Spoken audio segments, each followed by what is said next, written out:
Allen Iverson was a basketball icon, one of the most influential guards the league has ever seen on and off the court. Iverson will be remembered as an elite, resilient guard whose handle and scoring ability at his size was beyond his time. Iverson influenced the next generation of small guards who can slash and show wizardry with the basketball. And he was also influential in making the Iverson cut. One of the most common and popular plays in basketball, the Iverson cut was lethal from Iverson to get to his mid-range jumper off the catch or take advantage of a trailing defender as he drives to the hoop. He utilized this play to not only set up drives and jumpers but create dump-off opportunities or set up a pick and roll / pop. Essentially, the Iverson cut is stationing your offensive player on either the left or right wing and having them run through two or sometimes one elbow screen as the offensive player cuts to the opposite wing. Iverson was already quick as hell, with or without the basketball, so imagine when trying to chase him through two screens. That's just unfair. And during Iverson's time, there was an emphasis to have this play ran within the mid-range. It was a big part of Iverson's game, as well as a key point in that era of basketball. The driving option out of this is one of the best because as a defender trails, oftentimes the offensive player can just hit you with a jab and go, and with the open space to work with, it does help generate easy looks at the rim. Even after the initial cut, if the defense keeps up, this can flow into an empty side pick and roll or a secondary action to keep the offense going. For the defense, usually just going under the screens and meeting the offensive player to a spot is probably one of the better ways to defend this, or depending on your defensive personnel, you can switch off after the second screen. Nowadays, this play can be beneficial for three-point shooters as a quick first option to go to, so for the main offensive option in this, you can generate a shot at all three levels or lead to playmaking opportunities. The play is quick and it can serve as a main play option or a decoy that can flow into another play. So this quick, simple cut, there is so many different options and reads you can make out of this one cut. Insanity. One of the main options out of this play is the rip option or back screen option. Here you have the ball handler bringing the ball up. Tyrese Maxey is the cutter going through two elbow screens, and instead of flashing to the three on the last screen, it serves as a back screen as Maxey will curl off that screener, cut it inside. The first screener gets the ball, in which it's Nicholas Batum. He serves as that connective passer since he's closer to the play and can make a lob or bounce pass to Maxey in that open weak side space. Now to break this up by the defense is to switch or show on the play. The defense opts to switch, but they do it late, which gave Maxey a clear pathway to the rim. Now clearing that right side space is key here. There's no extra defender to tag Maxey on the cut. There's also another variation of the same Iverson rip that serves the same goal, but just some tweaks. Here the Warriors run it, and notice how Jordan Poole, using the Iverson cut, the side he is cut into is occupied with Stephen Curry there. This variation is more of a decoy of the Iverson cut, as the option out of this isn't the Iverson cutter, but instead the second screener out of the Iverson cut. Curry will come up and set a back screen on Wiggins' man as he cuts inside for the lob.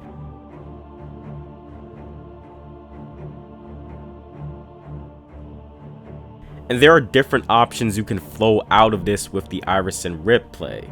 Here the Nuggets use that second variation of Iverson rip with the cutter's side occupied. The back screen is contained, but the Nuggets then flow into their staple Jokic-Murray handoff as Anthony Davis gets switched in the action and Murray is able to connect on a tough jumper here.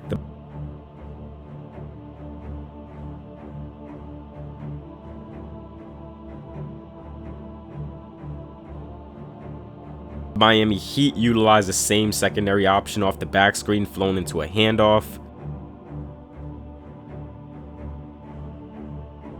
For the Rockets here, they utilize the play getting Green to cut inside, but Gallo shows to take away the angle to pass inside.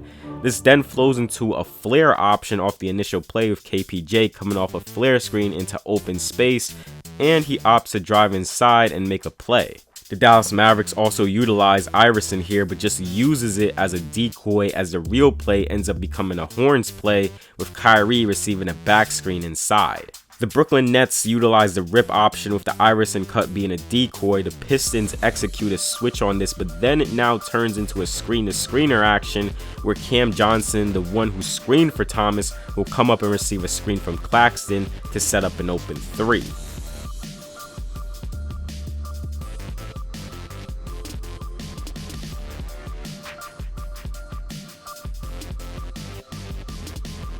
And another way to play around with the backscreen option is executed here by the Nuggets, where after KCP curls off Jokic cutting inside, Jokic will receive a down screen from the point guard to free him up for a three. Another option that can be ran out of Iverson is the Ricky option, and essentially after the second screen and curl inside, the offensive player will come back out towards the perimeter, taking another screen from the second screener. Caitlin Clark executes the Ricky option, as after the second screen she curls off of it, stops, then flashes back out to the perimeter, receiving a rescreen down screen. This option looks to generate more jumpers.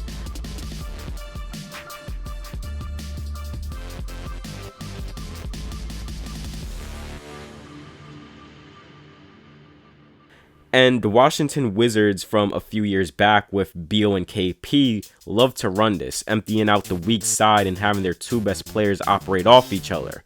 Beal prioritized staying in the mid-range with this option because coming off that rescreen, he either has a mid-range jumper or he can take advantage of the trailing defender and have a 2-on-1 option to where he can generate a shot for KP as well. The play can also operate as an option to get the rescreener a shot inside with a slip if there's heavy coverage of two defenders committing to the Iverson cutter on this. Iverson can also serve as a really good setup to the hammer play. That's a play that has become famous over the years.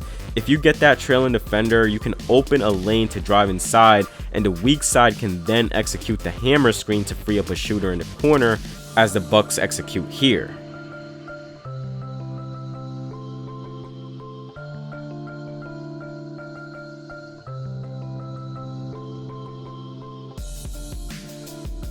Another option out of this is a split option. The Warriors utilize it here of Dante DiVincenzo to get him going downhill. LaMelo isn't fully in front of or recovered to Dante, which triggers Plumlee to help here. Looney sets a screen for Poole going towards the ball, and Poole has an option to take a shot here, but he opts for a much better play, keeping the ball moving with two cutters. Same split option here of Kyrie executing the Iverson cut. He draws two to the ball. Tristan Thompson sets a screen for Braun going towards the ball, and a three is generated out of this. The best basketball plays allows you to flow into other plays quickly and effectively. Iverson serves as a good setup, and one of the best setups it serves is to horns. Horns starting with an alignment of two players stationed in the elbows and two players occupying the corners. The Iverson cutter can serve as an initial decoy, as they can go to the corner and set up the horns play. Iverson can also flow into just spread pick and roll, again just serving as a decoy to try and throw off the defense. And if the Iverson cut fizzles out, the main ball handler can flow into posting up another player, or can flow into horns as the elbow players are already stationed there. You can get into a pick and roll, Spain, double ball screen, a horn screen for the ball handler, a handoff. There's different options here to play with.